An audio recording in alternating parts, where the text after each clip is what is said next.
Hello, freak bitches. Just take this and do that, and I don't know how they do it, but they figured out how to splice things and change things and selectively breed certain plants, and they came up with different strains. That's why corn looks the way it looks. The old school corn was like the size of a hobo's dick, and it was all knotty and fucked up looking. It was like 4 inches long, so it's a little tiny thing. And then Did it taste the same? No. I mean, it's a hobo's dick? No, hobo's dicks are weird, man. They're so variable. You never know what you get. And it could be a recent hobo. It could be like that guy who punched you, just old school, snot-blowing veteran. His dick tastes like battery acid. Those are It's a dick that's been through the Pacific Southwest. If a guy's just doing Northwest. meth all day and he comes in your mouth, what do you think that tastes like? Because if they say that like a guy drinks orange juice, his cum tastes better, right? Have you heard that? Yeah. Whenever I heard that, I was like, how many dicks do you have to suck before you figure that out? You get away from me. Do you hold your... What are you, a fucking scientist? He's sucking dick with a lab coat on, taking notes? Asparagus, not recommended.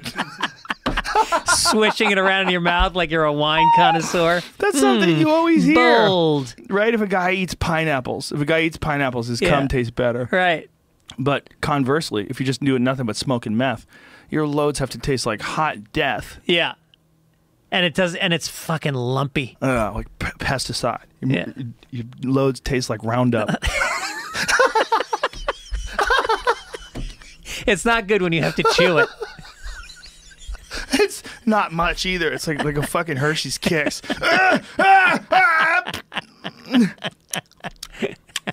Swallow it. I gotta chew it first. Oh, motherfucker. Fuck. Then she's immediately tripping on meth. She's out of her mind. Do you remember when that actor, the fuck is his name? Tom Sizemore. Yeah. And when Tom Sizemore went off the rails and did a porn. Yeah. And like they would play his thing on Opie and Anthony all the time because when he was coming, he's like, "Oh, motherfucker!" just a cracked out load.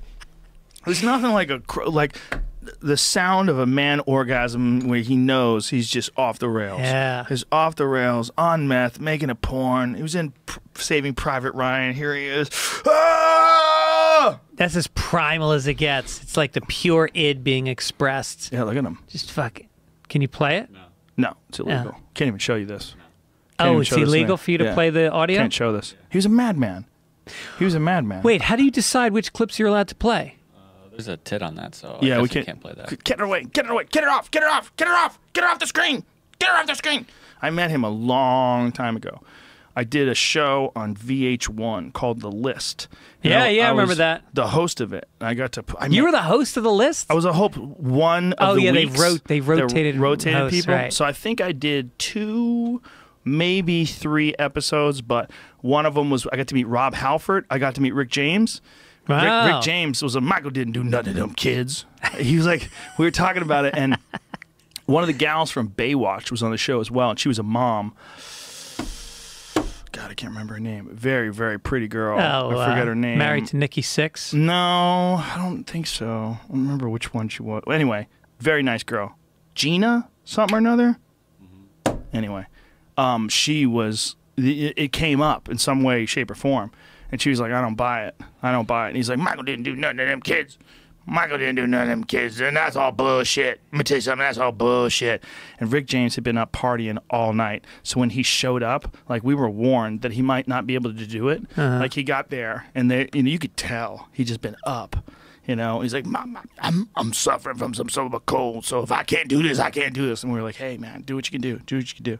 But he went out there and plowed through like a trooper. Wow. Yeah, but he was defending Michael Jackson. Michael didn't do nothing. But Michael, what's his face? Tom Sizemore came on, and he had fucking slippers on.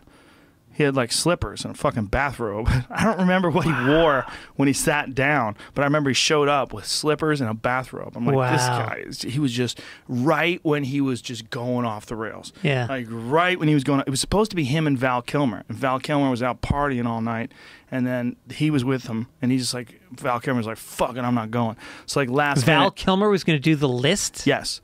Val Kilmer was off the rails. Don't you remember when Val Kilmer got huge, fat, and went crazy. Oh, that's right. He did a play. Remember, Yeah. he did a play for a while, and everybody's like, "What the fuck remember is that. Val Kilmer doing?" Partying. Yeah. He was just going off. He was just having fun. And it was during that time that Sizemore showed up. He was a very nice guy. Yeah. Super nice guy. Meth, huh? I don't know what he was doing. He was doing a bunch of shit, but then he wound up on Celebrity Rehab, remember? Oh, okay. Oh, that's right. Yeah. Several seasons. Was he? Oh, yeah. Oh, that's right. He was on with Heidi Fleiss. Like, Heidi Fleiss was like his girlfriend. Yeah. That fucking Celebrity Rehab show. Could you imagine if you tried to do that today? Like, Oh, they don't do it anymore? No. You're exploiting people. It's the worst time you could ever have someone in front of cameras when they're Yeah. their most vulnerable. Yeah. They are recovering from addiction. Like, do you don't think that that's an impediment to recovery? Putting them on camera, Yeah. following cameras around them while they're trying to detox and figure their fucking life out, and you're giving them massive amounts of attention. You're putting them on shooting schedules. You got lav mics on them and shit. And they start having affairs. You encourage it when you're supposed to discourage it. It is crazy. It's everything that AA is not. It's the opposite of anonymous. Do you ever hear Doug Stanhope's bit on it? No. Doug Stanhope tortured Dr. Drew. Oh, in this really? bit. Tortured him. And he's 100% right. Yeah. Like, look, they allowed that show to happen. Dr. Drew figured, like, look, I'm a competent doctor. I'll take care of it. I'll make sure everything's fine. Yeah. And at least it'll expose, like, you could rationalize it. It'll expose to people what it's like to, you know, go through this. And you see celebrities and movie stars going through this. But a lot of it wasn't celebrities and movie stars. It was, like, sort of celebrities, like Yeah. Angie Dickinson. Yeah. Where there's some guy on the show was some young guy, Sylvester wasn't even famous. Stallone's And, brother. oh, was he on? I think so. I shouldn't say that. Julia I Roberts' I brother, don't know Eric if that's Roberts, true. was on. Was he? And he was on for pot. It was hilarious. Oh, God, really? Everybody else is all fucked up. This dude's, he's got a newspaper out. He's drinking coffee. Good morning. They're shakes. They're all shitting themselves, sweating through the night. He's like going through zero withdrawals. He's literally reading the Times over a cup of coffee with his feet up on the beach. They're in like Malibu somewhere Yeah. in some serene environment. Right.